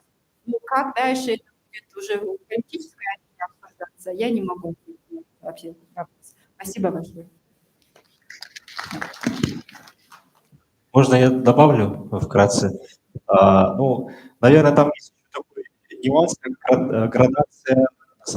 Просто вот я могу поделиться опытом именно наших школ. Там все-таки еще у нас одно отделение, это Кембридж, отделение от детского сада до 12 класса, K-12. И на самом деле, когда мы думаем, что это 12-летка, это не всегда 12-летка, потому что есть разница в счетах. К примеру, то, что мы называем нулевым классом, уже называется grade 1, первым классом по системе, по британской системе, по A-level и HCC. Поэтому можно сказать, что когда ученик завершает школу, по возрасту он тоже 12 лет закончил, он тоже по возрасту, значит, соответствует тому же языку, который закончил 11 класс. Но я когда обучался в Назарбаев университете, вот мы обсуждали реформы, и мы обсуждали то, что, наверное, чуть-чуть слепое подражание западным реформам всегда приносит какую-то эффективность. Поэтому если в определенных странах это работает и есть уже традиция этой реформы, значит, у них есть какая-то внутренняя причина. Да? И прежде чем, это моя точка зрения, как нашей страны, что прежде чем какие-то большие такие реформы делать вне экспериментальной площадки, экспериментальных школ, а в целом по стране, мы должны как минимум проводить социологические опросы и туда вовлекать родителей как стейкхолдеров, да, сейчас модное слово, то есть родители как часть этого процесса, мы должны в то же время учесть мнение родителей и самих старшеклассников. И только после этого принимать такие решения, которые будут иметь огромные последствия. Рахмет сұрағыңызға, мында біздің әріптесіміз біраз уақыт Қайырлы күн. Бүгін өте керемет бір жоғары деңгейдегі білім саласына байланысты идеялар талқыланып жатыр, сондықтан осыған қатысқаныма өте қуаныштымын. Осы университеттің информатика кафедрасының оқытушысы. Сұрақ қою кішкене қиын болып тұр, десе де бірнеше сұрағымды қойып көрсем деп отырмын, рұқсат етсеңіздер. Бірінші Дэвид мырзаға, доктор, сізге қойғым келіп отыр. Жаңа сіз өзіңіздің презентацияңызда бір осы университеттің аясында ересектерді оқыту деген бір жақсы бір идеяны айтып кеттіңіз. Менде де осындай бір сұрақтар сіз айтқаннан кейін келіп жатыр. Өйткені біздің елімізде де осы тәуелсіздікке дейін, тәуелсіздік жылдары, одан кейін жас ұрпақтар өсіп келе жатыр. Әртүрлі бір көзқарас, кей кезде балалар мен ата-ана ретінде де көзқарастарымыз әртүрлі болып жатады. Сондықтан сіздің бір ұсынысыңызды осы Қазақстанды зерттеу, білім саласын зерттеу бойынша бір қандай ұсыныстарыңыз бар? Соны сұрағым келеді, осы университет аясында ересектерді оқыту бойынша білім бағдарламасы ма, курс, сол туралы сұрағым келеді. Енді екінші сұрақты бірден айтып кетсем, екінші сұрақ мына Назипа доктор сізбен Бауыржан мырза сізге қойғым келіп отыр. Мен енді ата-ана ретінде қойғым келіп отыр. Мен балаларым бірнеше деңгейде мектептерде оқыды. Жалпы білім беретін лицейлерде, сосын халықаралық мектептерде, назарбаев мектептерде. Енді оның әрқайсы мектептің ерекшеліктері әрине көріп отырмыз. Десе де барлық бала білім алуға соған құқы бар ғой, жалпыға білім беру деген. Сондықтан осы біздің жалпы білім беретін мектептеріміз осы 12 жылдық мектеп бағдарламасына қашан көшу керек, немесе соған қандай кедергілер болып жатыр? Енді маман ретінде сіздердің ұсыныстарыңызды, пікірлеріңізді білгім келеді. Рахмет.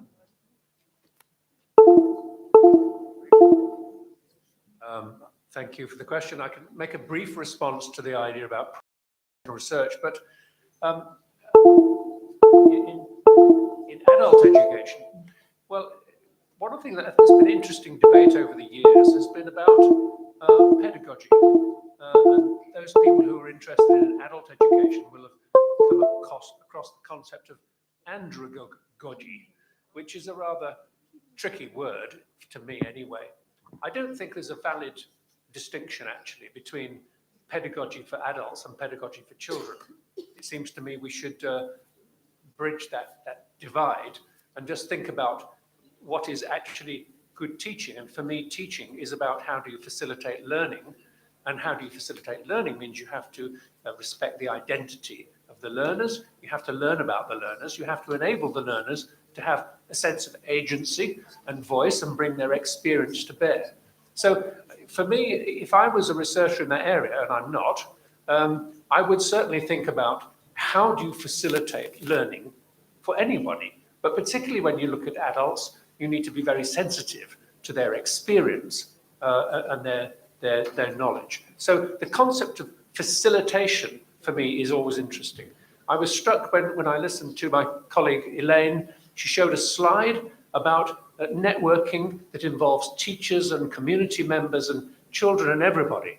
And my reaction to that was, what a wonderful concept, a wonderful slide. But my question is, how would you facilitate that co-construction within such a complicated scenario? And really, any classroom is a complicated scenario with all those different individuals. How do you facilitate dialogue, reflection, and learning in such a complicated situation? Шағын ғана жылдам айтып кетуге тырысайын. Жалпы үлкен адамдарға білім беру андрогогика бағытына қарайды ғой. Бірақ доктор Дэвид Фросттың айтуы бойынша, балаларды оқыту мен үлкен адамдарды оқыту деп бөлмей, одан да жалпы оқыту туралы сөйлесек, қалай оқытуды сыныптың ішінде дамытамыз. Және соның ішінде фасилитация концепті, жаңа доктор Элейн Уилсон көрсетіп кетті, үлкен бір жаңағы рамканы, концептуалды рамканы, қарым-қатынас мектептер мен университеттердің арасында. Бірақ сол қарым-қатынасты жылдамдату үшін фасилитацияны қандай ұйымдастыруымыз керек? Сол мәселелер білім беру саласындағы актуалды зерттеулердің қатарына жататын сияқты болып сезіледі дейді. Екінші сұрағыңызда Назипа ханымға қойдыңыз. Жақсы. Мен бағанағы сұраққа жауап беруге тырысайын. Негізі мен енді ағарту министрлігінде қызмет атқармаймын. Мен министр емеспін, оның замында емеспін. Мен жаңа жеке мектептің директорымын, сондықтан мен бүкіл Қазақстанның масштабы бойынша сізге жауап бере алмаймын. Осылай болу керек, елде осылай болу керек деп. Ол бір. Екіншіден мен жеке ойым, бұл жерде жаңағы қандай санау методикасын қолданылатын соған байланысты болады. Егер де біз өзіміздің мектеп даярлық дейді ғой, оны енді бірінші класс деп есептесек, онда біздің оқушылар 12 болып шыға келеді. Егер де кері барсақ, егер ілгері жүрсек, 12 жыл Назарбаев жеткер мектептеріне қызмет қылдым. Сол кезде осы 11 жылдық модельден 12 жылдық модельге ауысқан кезде өзімде тәжірибем бар. Ол тәжірибе өте оңтайлы, өте тиімді тәжірибе деп айтамын.